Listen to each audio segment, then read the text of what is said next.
এই থেকে শুভ্র হঠাৎ আর্তনাদ করে জ্ঞান শূন্য হয়ে মাটিতে লুটিয়ে পড়ল। ওপরে এত চেঁচামেচির আওয়াজ শুনে বিশু কাকা হন্তদন্ত হয়ে ছুটে এসে ছোট কর্তা বলে ডাকতেই দেখলাম সবকিছু আবার স্বাভাবিক, ঘরে কেউ কোথাও নেই।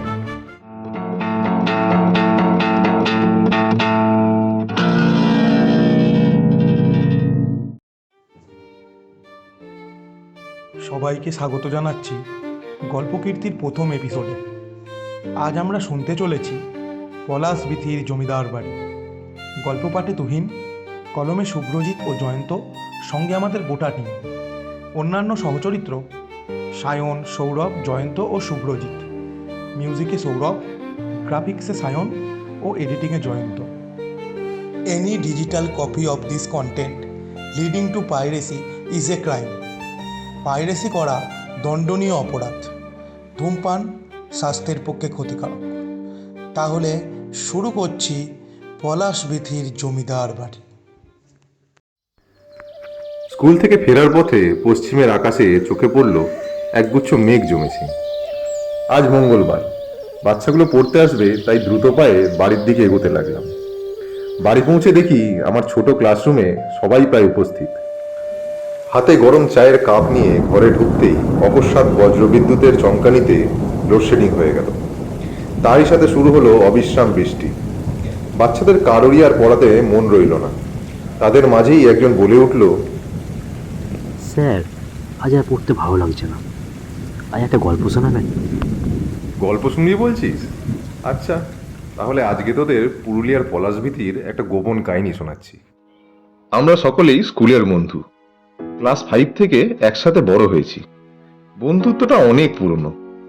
এখন যে যার কাজে বেজায় ব্যস্ত। এই ব্যস্ততার মধ্যেই শুধু শুভ্রর ক্যাফেতে মাঝে মধ্যে আমরা একসাথে জমা হই। এমনই একদিন স্কুল শেষে ট্রেনে করে বাড়ি ফিরছি, হঠাৎ দেখি শুভ্রর ফোন এলো। আরে কি রে, কোথায় আছিস রে তোরা? আসছিস তো আজকে নাকি? অবশ্যই আসিস, তোদের জন্য একটা দারুণ প্ল্যানিং আছে। শুভ্রর কথা শুনে ওকে বেশ উৎসাহিত মনে হলো, তাই কাল বিলম্ব না করে অন্য দিনের থেকে বেশ কিছুটা আগেই গিয়ে শুভ্রর ক্যাফেতে হাজির হলাম। পৌঁছেই দেখলাম শুভ্র আমাদের জন্য চা নিয়ে প্রস্তুত। আমি অগ্রিম চৌরাস্তার দোকান থেকে একটা কাঁচি সিগারেটের প্যাকেট নিয়েই ঢুকেছিলাম। চা ঢালতে ঢালতেই শুভ্রকে প্রশ্ন করলাম, কিরে তুহিন এখন এলো না? শুভ্র খানিক বিরক্ত প্রকাশ করেই বলল, ধে, জানিসই তো ওর 18 মাসে বছর। এই কথায় আমি সম্মতি প্রকাশ করে চায়ের কাপটা হাতে তুলে নিলাম। গরম চায়ে প্রথম চুমুক দিতেই দিনের সমস্ত ক্লান্তি যেন দূর হয়ে গেল। পকেট থেকে সিগারেটের প্যাকেটটা বার করে একটি সিগারেট শুভ্রর দিকে এগিয়ে দিলাম। দেশলাইটা ধরাতেই হঠাৎ দেখি সকলকে চমকে দিয়ে তুহিন বলে উঠল, কিরে, আমাকে ছাড়াই তোরা শুরু করে দিলি? কত দূর এগোলো তোদের প্ল্যান? তুহিনের প্রশ্নের উত্তরে শুভ্র তার ব্যাকুলতার অবসান ঘটিয়ে আমাদের সামনে এক রোমাঞ্চকর প্রস্তাব উপস্থাপনা করল। জীবনটা বড় একঘেয়ে হয়ে উঠেছে। দিন কয়েকের জন্য একটু পাহাড় থেকে ঘুরে আসলে হয় না? শুভ্রর প্রস্তাব শুনে আমরা বেশ উৎসাহিত হয়ে উঠলাম। তবে আমিও তুহিন উভয়ই চাকুরি ভিত্তিক সময়ের ঘেরাটোপে আবদ্ধ থাকায় পাহাড় আমাদের আয়ত্তের বাইরে। এমন সময় হঠাৎ তুহিন আমাদের সকলকে চমকে দিয়ে বলে উঠল, তোদের দ্বারা কোনো প্ল্যানিং হবে না, চল আমি তোদের একটা জায়গায় নিয়ে যাচ্ছি। তুহিনের প্রস্তাবে আমাদের মন রোমাঞ্চিত হয়ে উঠল। আমি ও শুভ্র দুজনেই সম্মতি দিয়ে গন্তব্যের ব্যাপারে তুহিনের কাছে বিস্তারিত জানতে চাইলাম। কাল বাস্তবেরটা গুছিয়ে সকাল 9টার সময় দেখা কর হাওড়া স্টেশনের বড় গড়ির তলায়। কথা মতো পরের দিন সকাল সকাল আমি শুভ্রকে সাথে নিয়ে পৌঁছে গেলাম হাওড়া স্টেশনে। বড় ঘড়ির তলায় গিয়ে দেখি তুহিন সিল করা সিগারেটের প্যাকেট হাতে অগ্রিম অপেক্ষায় নেই। আমাদের দেখতে পেয়ে তুহিন সিগারেটের প্যাকেট খুলে একটা করে সিগারেট আমাদের দিকে এগিয়ে দিল। সিগারেট খেতে খেতে তুহিন আমাদের ভ্রমণ বৃত্তান্ত বুঝিয়ে বলল। সকাল 9:30 আমাদের ট্রেন, তাই দেরি না করে ট্রেনের দিকে এগিয়ে গেলাম। উপযুক্ত সময়ে হুইসেল বাজিয়ে আমাদের ট্রেন যাত্রা শুরু করল। আমরা চলেছি পুরুলিয়ার নিকট পলাশবিথি নামক এক গ্রামে। সেখানে নাকি তুহিনের আদি বাড়ি। বাল্য বয়সে সে তার পরিবার সমেত কাজের সূত্রে কলকাতায় চলে আসে। বেলমুড়ি স্টেশন পেরোতেই মনে হচ্ছিল শহরকে আমরা যতই পিছনে ফেলে দিচ্ছি ততই গ্রামের পরিবেশ আমাদের আপন করে নিচ্ছে। এইভাবেই বাইরের মনোরম পরিবেশ উপভোগ করতে করতে ঘন্টা 5 কেটে গেল। তুহিনকে জিজ্ঞেস করতেই ও বলল এখান থেকে আর মাত্র 20 মিনিটের দূরত্ব। স্টেশনে নামতেই গ্রামের স্নিগ্ধ বাতাস কর্মজীবনের সমস্ত ক্লান্তি মুহূর্তের মধ্যেই যেন দূর করে দিল। স্টেশন থেকে বেরিয়েই অদূরে লক্ষ্য করলাম বটগাছের তলায় একটি ঘোড়া টানা গাড়ি দাঁড়িয়ে আছে। গাড়ির কাছে আমরা এগোতেই বটগাছের পেছন থেকে একজন বয়স্ক লোক বেরিয়ে এসে আমাদের জিজ্ঞাসা করলো, बाबू इधर आओ कहाँ जाएंगे आप लोग? পলাশবিথি জায়গা? वो तो बहुत दूर है, पहुँचने में तो शाम हो जाएगा। ভাড়া সম্বন্ধে জিজ্ঞাসা করতেই বুড়ো বলল, उधर जाने में 5 रुपए लगेगा। আমাদের চা সিগারেট খেতেই 5 টাকা বেশি খরচ হয়ে যায়। আর দেখ এখানে সেই 5 টাকায় 10 মাইল চলে যাচ্ছি রে। পুরুলিয়ার লাল মাটির রাস্তা দিয়ে ঘোড়ার গাড়ি চলতে শুরু করলো। পাশে সারি সারি পলাশ গাছ, তার মাঝে লাল মাটির রাস্তা ধরে আমরা এগোতে লাগলাম। গোধূলিতে রাঙা আলোয় পলাশ বনের মাধুর্য আরও বাড়িয়ে তুলেছিল। কলকাতাতেও গঙ্গার ধারে এরকম বহু অসাধারণ সন্ধ্যা কাটিয়েছি, কিন্তু গ্রামের এই গোধূলি যেন ভাষায় বর্ণনা করা যায় না। কিছু সময় পেরোতেই লক্ষ্য করলাম গোধূলি পেরিয়ে সন্ধ্যা হয়ে এসছে। এই পাহাড় অঞ্চলে হঠাৎ করে যে সন্ধ্যা কখন নেমে আসে তা বোঝাই যায় না। লাল টকটকে সূর্যটা অস্ত চলে গেছে সেটা কেউ টেরই পায়নি। ভয়ঙ্কর একটা নির্জনতা যেন চারিদিককে আস্তে আস্তে গ্রাস করেছে। সামনে এখনও কিছু মাইল। এই নির্জন বনভূমির মাঝখান দিয়ে কতটা পথ যে চলে এসেছি তা বুঝতেই পারা যাচ্ছে না।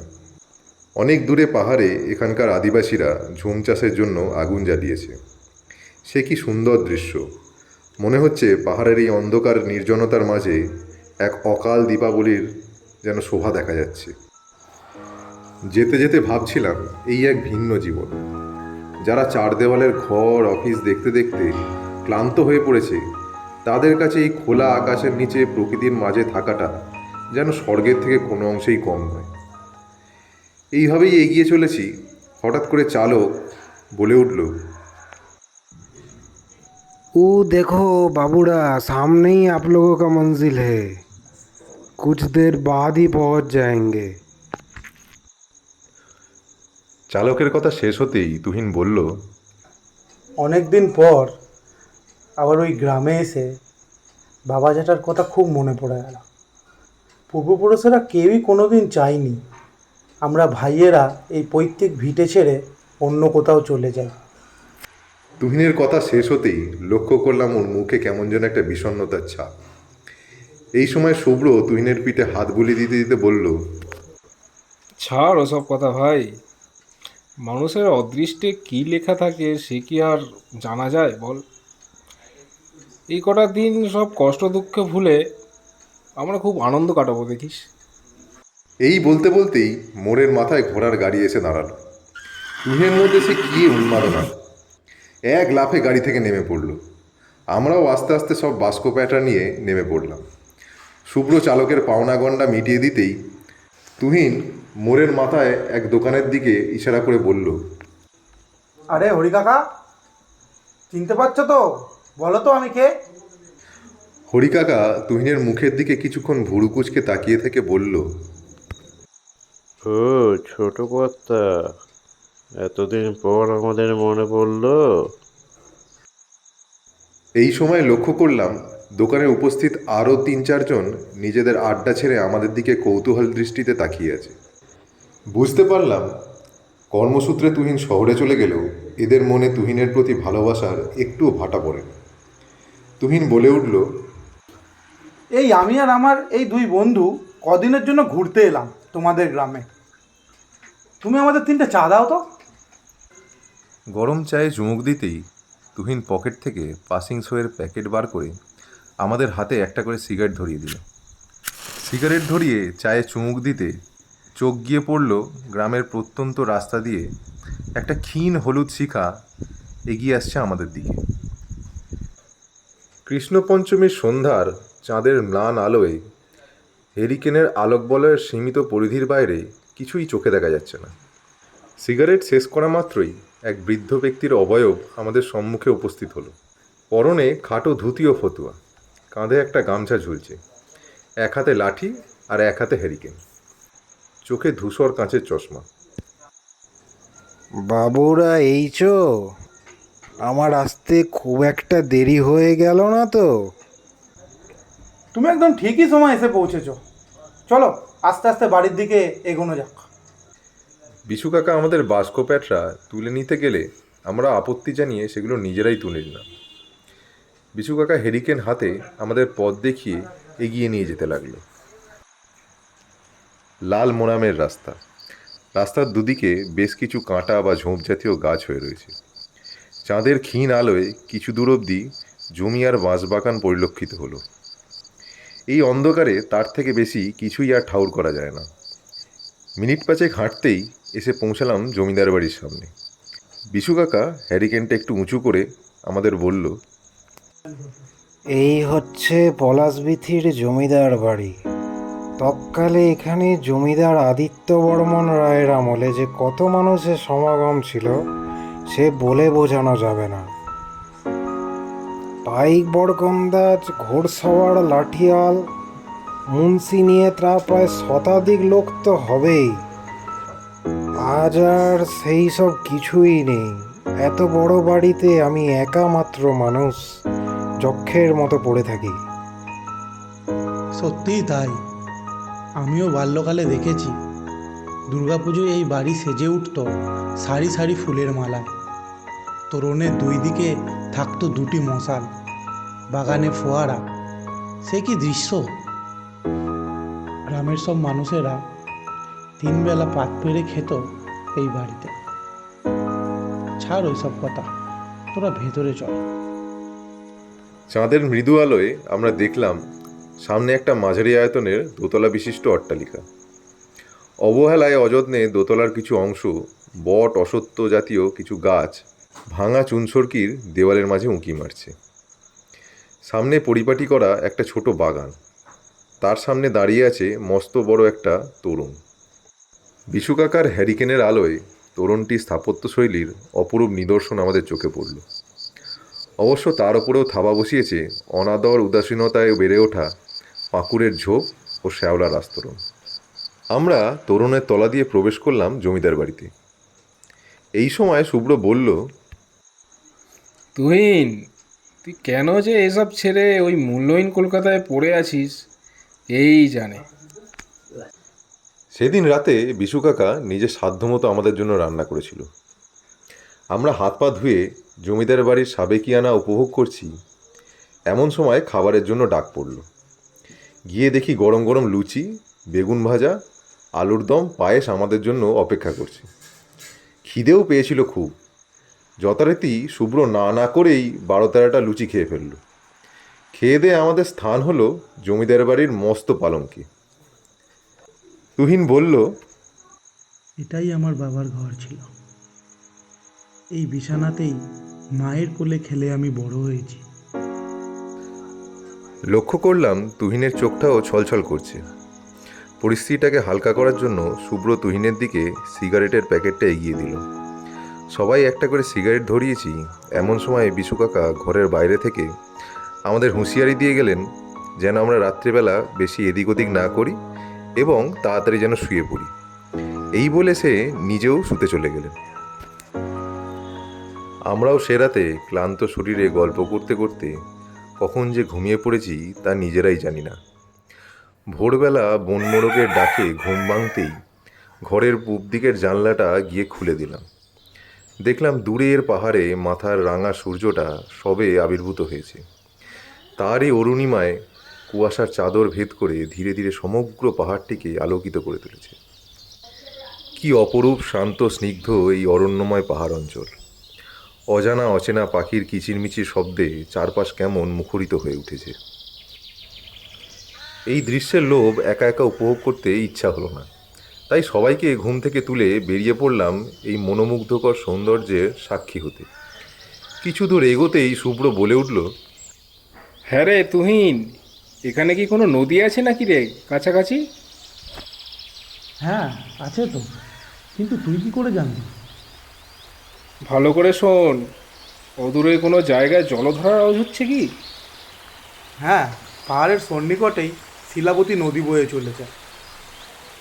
আমরা সকলেই সেই জলধারার শব্দ অনুসরণ করতে করতে নদীর কাছে এসে উপস্থিত হলাম। সুদূর বিস্তৃত পাথুরে ভূমির ওপর দিয়ে বয়ে চলেছে এই শিলাবতী বা শিলাই। তার দুই পাশে লাল মাটির ঢালু ভূমি। তুহিন বলল, ছোটবেলায় গ্রামের বন্ধুদের সাথে এখানে কত খেলা করেছি, মাছ ধরেছি, শামুকের টোপ দিয়ে কাঁকড়া ধরেছি। এর জন্য বাড়িতে বাবার কাছে কম ধোলাই খাইনি। চল তোরা, জলখাবারের সময় হচ্ছে, বিশু কাকা আবার ওইদিকে চিন্তা করবে। জমিদার বাড়ি পৌঁছতেই চোখ গিয়ে পড়ল পশ্চিমের দিকে। দেখলাম বাড়ির পশ্চিমের ঘরগুলো প্রায় আধভাঙা অবস্থায় পড়ে রয়েছে। কাল রাত্রের মৃদু আলোয় তা আমরা কেউই প্রায় লক্ষ্য করিনি। পশ্চিমের দিক থেকে একটা সিঁড়ি উঠে গেছে দোতলায়। শুভ্র বলল, উপরের তলায় কি আছে রে? চল একবার ঘুরে আসি। তুহিন কিছু বলতে যাবে এর আগেই বিশু কাকা আমাদের জলখাবার খাওয়ার জন্য ডেকে নিয়ে গেল। খাওয়া দাওয়ার পর্ব শেষ করে আমরা এবার একে একে জমিদার বাড়ির ঘরগুলো ঘুরে ঘুরে দেখতে আরম্ভ করলাম। বাইরে থেকে প্রাচীন অট্টালিকা মনে হলেও ভিতরে এখনও কিছু ঘর পরিপাটি করে সাজানো। বৈঠকখানায় এখনও জমিদার আদিত্য বর্মন রায়ের সিংহাসনটা সযত্নে রাখা। সমগ্র বৈঠকখানার দেওয়ালগুলিতে তুহিনদের পূর্বপুরুষের তৈলচিত্র যেন আমাদের দিকে পলকহীন দৃষ্টিতে তাকিয়ে রয়েছে। অন্য ঘরগুলির ফটকের মাথায় লক্ষ্য করলাম দৌর্দণ্ড প্রতাপ আদিত্য বর্মন রায়ের শিকার স্মারকগুলি যেন আমাদের দিকে এক নিষ্প্রাণ চোখে ব্যক্ত করতে চাইছে তাদের বেদনাদায়ক শিকার কাহিনীগুলি। আমার দাদু মানে জমিদার আদিত্য বর্মন রায়ের বৈঠকখানায় শুনেছি দেশ বিদেশ থেকে নানা লোক আসত। বাবার সময় থেকেই সে আভিজাত্য হাস পেতে পেতে আজ এইখানে এসে ঠেকেছে। হ্যাঁ রে, তোর দাদুকে তুই দেখিসনি? না, আমি যখন মায়ের গর্ভে তখনই দাদু পরলোক গমন করেন। জমিদার বাড়ির পিছনের পুকুরে স্নান করে আমরা মধ্যাহ্ন ভোজনের জন্য উপস্থিত হলাম। সে কি এলাহি আয়োজন! পদ্মফুলের নকশা করা কাঁসার থালায় তোলাইপুঞ্জি চালের সাদা ভাত, মাছের মাথা দিয়ে সোনামুগের ডাল, সাথে বাড়ির বাগানের টাটকা বেগুন ভাজা, পুকুরের পাকা মাছের রুই পোস্ত, কচি পাঁঠার ঝোল, আনারসের চাটনি, পাঁপড়, মিষ্টি দই খেয়ে আমাদের একেবারে আইঢাই করা অবস্থা। সবাই পালঙ্কের ওপর বসে গল্পগুজব করছি, তাস খেলছি। এর মাঝেই কখন সূর্য পশ্চিমে হেলে পড়ে সন্ধ্যার আগমন ঘটিয়েছে তা আমাদের নিজেদেরও খেয়াল নেই। খড়খড়ির জানলা দিয়ে একটা জোনাকি পোকা ঘরে প্রবেশ করে আমাদের তা জানান দিয়ে গেল। সন্ধ্যায় জমিদার বাড়ির চারিদিক সেজে উঠল প্রদীপের ক্ষীণ আলোয়। আমরা তখন বিশু কাকার থেকে লণ্ঠন নিয়ে বেরিয়ে পড়লাম হরি কাকার দোকানে চা খেতে। চা খেতে খেতে শুভ্র বলল, অন্ধকারে খানিক পাহাড়ের ওই দিক থেকে ঘুরে আসলে কেমন হয়? কথাটা তুই মন্দ বলিসনি। চল, তবে বেশিক্ষণ না, রাতে বনপ্রান্তরে বেশি না থাকাই ভালো। এই বলে আমরা তিন বন্ধু বর্মনদের জমিদার বাড়ি পেরিয়ে পাহাড়ের কোলে এসে দাঁড়ালাম। চারিদিক নিস্তব্ধ, কেউ কোথাও নেই। পাহাড়ের জ্যোৎস্নামাখা নির্জন পলাশবীথির পলাশবনের ফাঁকে ফাঁকে জোনাকি যেন আমাদের সাথে লুকোচুরি খেলছে। পাহাড়ের প্রাচীন শৈলচূড়া চন্দ্রালোকের মায়াবী ছোঁয়ায় যেন আরও সুন্দর হয়ে উঠেছে। সৌন্দর্যের অনুরাগী হয়ে কখন যে অনেকটাই অরণ্যের গভীরে চলে এসেছি তা বুঝতে পারিনি। হঠাৎই পিছনে ধূপ করে একটা আওয়াজ হতে পিছন ফিরে দেখলাম শুভ্র মাটিতে পড়ে আছে। আমরা কিরে কি হলো বলতেই শুভ্র বলল, আরে বুঝতে পারলাম না জানিস, কিছু একটা উঁচু জিনিসে হোঁচট খেয়ে পড়ে গেছি। অন্ধকারে এই যে শুভ্র কিসে হোঁচট খেয়ে পড়ে গেল তা আমরা ঠাউর করতে পারলাম না। তুহিন বলল, বনের আর বেশি গভীরে যাওয়া ঠিক হবে না, বুঝলি? হ্যাঁ ভাই, ফিরে চল, আমার পাটায় খুব লেগেছে বুঝলি। জমিদার বাড়িতে প্রবেশ করতেই চোখ গিয়ে পড়ল পশ্চিমের ভাঙা ঘরগুলির পাশে পরিত্যক্ত ওই সিঁড়িটির ওপর।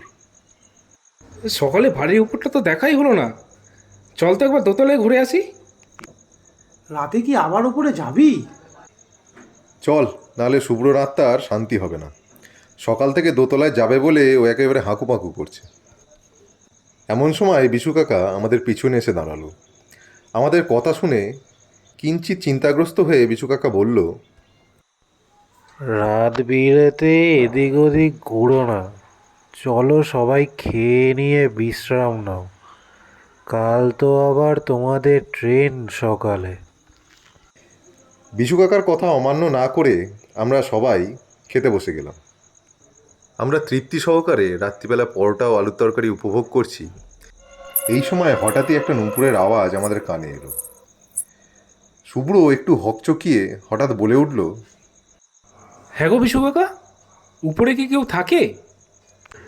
না না, কে আবার থাকবে, আমি তো একা মাত্র মানুষ, রাধি খাই আর দালান ঘরে শুয়ে পড়ি। আমরা খেয়ে দিয়ে যথারীতি একটা সিগারেট ধরিয়ে আমেজ উপভোগ করছি। এমন সময় তুহিন, হ্যাঁ রে, কিছু তো একটা উপরে আছেই। তোরাও তো আওয়াজটা শুনতে পেলি নাকি? হ্যাঁ, তবে কি সেটা বুঝতে পারলাম না। তুহিন আর স্থির থাকতে পারল না। পালঙ্ক থেকে নেমে জানলার কাছে গিয়ে বলল, কি যে আছে দোতলায় তা আমায় জানতেই হবে। আমি একাই আজ রাতে একবার ভাবছি ওপরে যাব, তোরা বরঞ্চ শুয়ে পড়। আমি বললাম, তুই একা কেন, গেলে আমরাও যাব। শুভ্র ইচ্ছা না থাকা সত্ত্বেও দল ভারী দেখে আর না করলো না। ঠিক হলো, বিশু কাকা ঘুমিয়ে গেলেই আমরা ওপরে যাব। কথা মতো রাত 1টার আশেপাশে আমরা লণ্ঠন নিয়ে ওপরে উঠতে শুরু করলাম। উপরে সবকটি ঘর বন্ধ থাকা সত্ত্বেও তুহিন সব ঘরের সামনে গিয়ে একবার করে দরজাগুলো ঠেলে পরীক্ষা করতে লাগলো। তৃতীয় ঘরটির দরজায় তুহিন হাত দেওয়া মাত্রই মৃদু আওয়াজ করে নিজে নিজেই দরজাটা খুলে গেল। আমরা অবাক হয়ে এর ওর দিকে মুখ চাওয়াচাই করলাম। হঠাৎ এক ক্রন্দনরত মহিলার আওয়াজ শুনে ঘরে ঢুকতেই দেখি এক অদ্ভুত কাণ্ড। চাঁদের অল্প বিস্তর আলো যেটুকু জানলা দিয়ে ঘরের ভেতর প্রবেশ করেছে তাতে স্পষ্ট দর্শনীয় যে জানলার কাছে একজন মহিলা চেয়ারের উপর বসে ফুঁপিয়ে ফুঁপিয়ে কাঁদছে। অন্ধকারে চোখটা একটু সয়ে যেতেই আলো আধারের মধ্যে যে নারী অবয়বটা আমাদের চোখে পড়ল তার অগোছালো কেশরাশি কোমর ছুঁয়েছে। মুখমণ্ডলের যেটুকু দেখা যাচ্ছে তাতে ভরা যৌবনের মাধুর্য ফেটে পড়ছে। তাকে দেখা থেকেই অদ্ভুতভাবে মনে হচ্ছিল সে আমাদের পূর্ব পরিচিত। হঠাৎ মনে পড়ল সকালে নিচের ঘরে দেওয়ালে দেখা কোনো এক তৈলচিত্রের সাথে এই নারীর হুবহু মিল আছে। মহিলাটি নিমেষের মধ্যে তার মুখটা আমাদের দিকে ঘোরালো। মুখের অর্ধেকটা আগুনে ঝলসানো, সেখানে দগদগে ঘা তার মুখটা কীরকম বিশ্রীভাবে ভয়ঙ্কর করে দিয়েছে। তার এলোমেলো চুল যেন দমকা বাতাসে উঠছে, চোখটা যেন আগুনের স্ফুলিঙ্গের মতো জ্বলছে। তার ঘৃণা মিশ্রিত চোখের চাহনি আমাদের শরীরের সমস্ত রক্তকণা নিমেষে হিমশীতল জলে পরিণত হয়েছে। এই থেকে শুভ্র হঠাৎ আর্তনাদ করে জ্ঞানশূন্য হয়ে মাটিতে লুটিয়ে পড়ল। উপরে এত চেঁচামেচির আওয়াজ শুনে বিশু কাকা হন্তদন্ত হয়ে ছুটে এসে ছোট কর্তা বলে ডাকতেই দেখলাম সব কিছু আবার স্বাভাবিক, ঘরে কেউ কোথাও নেই। শুভ্রকে ওই অবস্থাতেই আমরা ধরাধরি করে চ্যাংদোলা অবস্থায় নিচে নিয়ে এলাম। প্রায় ঘন্টাখানেক পর শুভ্রর জ্ঞান ফিরল। তুহিন বিশু কাকার কাছে ওই মহিলাটির সম্বন্ধে জানতে চাইল। বিশু কাকা, আমরা ওপরে কিছুক্ষণ আগেই যে তিনজন মিলে ওই নারী মূর্তিটাকে দেখলাম, ওটা কে গো? বিশু কাকা অনিচ্ছা সত্ত্বেও আমাদের চাপে পড়ে আর কিছু আড়াল করতে পারল না। জমিদার আদিত্য বর্মন রায়ের একমাত্র আদরের মেয়ে ছিল ফুলমণি। জমিদার বাবু তার ছেলেদের থেকেও মেয়েকে বেশি স্নেহ করতেন। ব্যবসা বাণিজ্যের কাজে তিনি বাইরে গেলে ফুলমায়ের জন্য তার প্রাণ ওষ্ঠাগত হয়ে উঠত।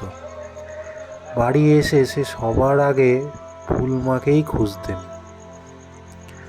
ফুলমা যখন বড় হলো তখন আমাদের বাড়িতে নায়েব, বরকন্দাজ, পাইকদের ছোট ছোট ছেলে মেয়েদের পড়াতে আসতো গ্রামের এক নিম্নবিত্ত শিক্ষক।